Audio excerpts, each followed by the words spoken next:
Welcome back. Today I have another ink sample review video for you, and this one is called Pick Me Up, and this is by Diamine, and this was another one that was suggested in a previous video. So if there's a color that you would like to see me try, leave a comment, and if I have it or if I can get it, then we'll do a review video.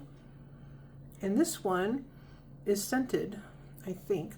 I could definitely smell something, so it definitely smells scented to me, so that's kind of fun. Let's put this here and do a swatch real quick.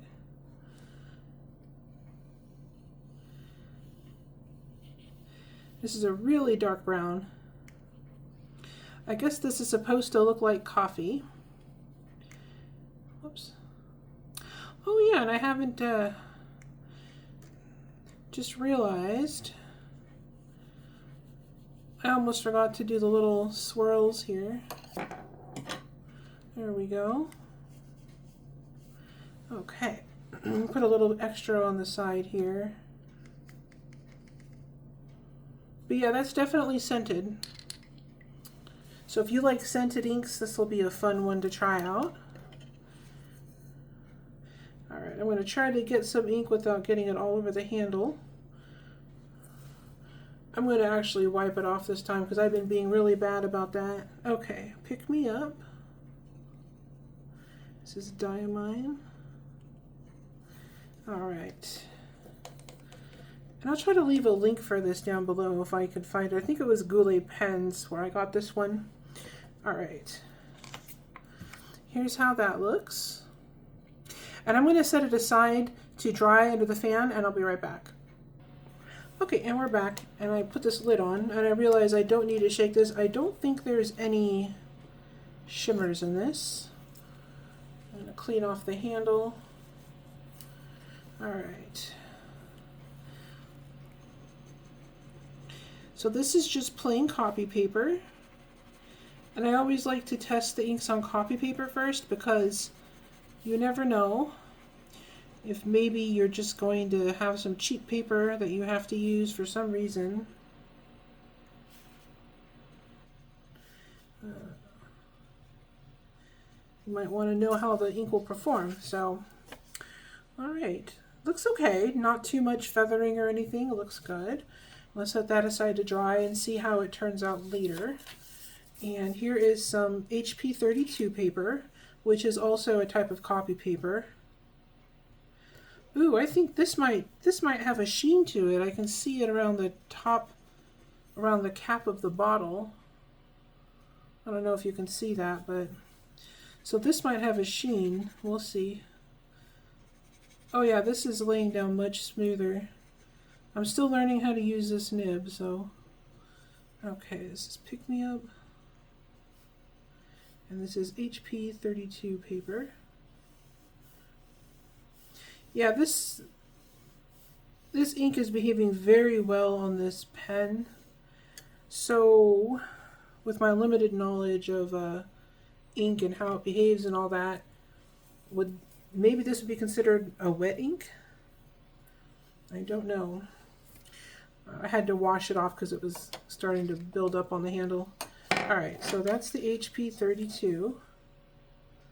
We'll give that a minute to dry while we try the Tomo River paper. Okay. So I'm still learning about the difference between a wet and a dry ink. And I noticed that most of my pens are broad nibbed or medium nibbed, and because of that, I think might be the reason why I don't notice so much. I've heard people say, you know, such and such an ink is really dry, but I don't have any problems writing with it, so that might be why. But I don't know. I don't know enough to know for sure. But I will say that I can definitely tell the difference between this ink and some other ones that I've used on this nib. It's very smooth. Alright.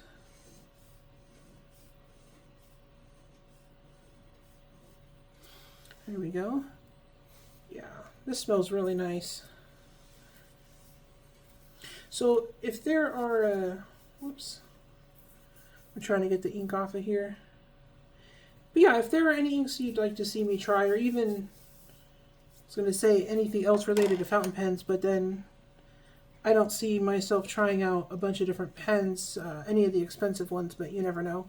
All right, so there's that sample. I'm going to set that there, and I'm going to go check on the swatch that we just made. I'll be right back. All right, and I'm back. So there it is on the copy paper. It is really pretty. So if all you had was copy paper, this ink would work just fine. It looks really nice. It's a very, very rich, deep brown. And then on the HP32, same thing, except that sheen that I noticed on the bottle shows up ever so slightly, a tiny bit in some of the writing here, but in this swatch here, you can see just a little bit of it. I don't know if the camera will really pick that up, but it's very, very slight, but it is there. And it adds a little bit of dimension to the brown. And then here it is on Tomoe River. And on the Tomoe River, the sheen is a little bit more noticeable. I'm trying to get the light to grab it, but I don't know. I don't know if it's gonna pick up on the camera, but anyway, it is in the writing a little bit as well, and you can see the different range of color down here. It's a really pretty brown, and of course it's scented, which is fun. So if you like scented inks, then this is definitely a good one. And then here is the swatch that we made. You can get a little better idea of the range of colors in the brown, and of course the sheen shows up on here really nicely, and it shows up in the writing really strong. So this is a really fun ink. If you like different browns, if you like scented inks, or if you like a little bit of sheen, definitely pick this one up. And I'll try to leave a link down below where I found this. And thank you so much for watching. You have a great day.